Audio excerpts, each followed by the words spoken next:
iyadoo ay fooday nagu soo hayso diyaargarowga munaasabada Ciidul Adha ayaa waxa seylada xoolaha ee magaalada Burco gashay mashquulkii ugu badnaa sanadkani seyladani oo isugu yimaadaan xoolaha ka yimaada gobolada Somaliland Soomaaliya iyo sidoo kale ismaamulka Soomaalida Itoobiya ayaa maraan u booqanay waxa indhaha iyagu qabanayeen xoolo tiro badan oo ku soo qulqulaya seylada magaalada Burco waxaana aanu la kulanay ganacsatada xoolaha iibsanayay ayagoona nooga warbixiyay sixirka xooluhu aad bay u wanaagsan yihiin xoolo aragtaan sida yihiin الحمد لله رب العالمين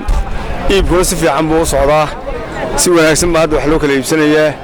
أول هرتا أغلبية أرجو مكسور بديه هاي ولوري $100 وي أغلبية شروط محمد عاي كسر رئيس أو نفل ودين أمر مركب بكوري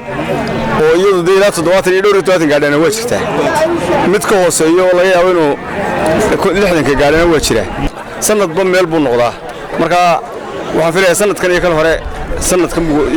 أي شبيه حول شبيه. sidoo kale waxaanu goobtaasi kula kulanay xogayaha dawladda hoose ee Burco isagoo dhankiisa ka hadlay dawladda hoose ahaan waxay ka qabteen seylada xoolaha ee magaalada Burco. seylada Burco waa magaalo madaxdii labaad ee Jamhuuriyadda Somaliland waana seylada ugu weyn geeska Afrika. dawladda hoose ahaan maamulahaan waxaanu laabnaa adeega aanu shaqaynayno dadweynaha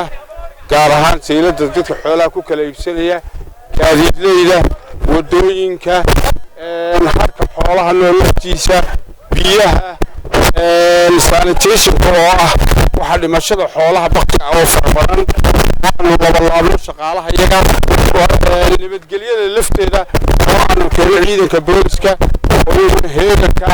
habeenkii iyo maalintii inta waanu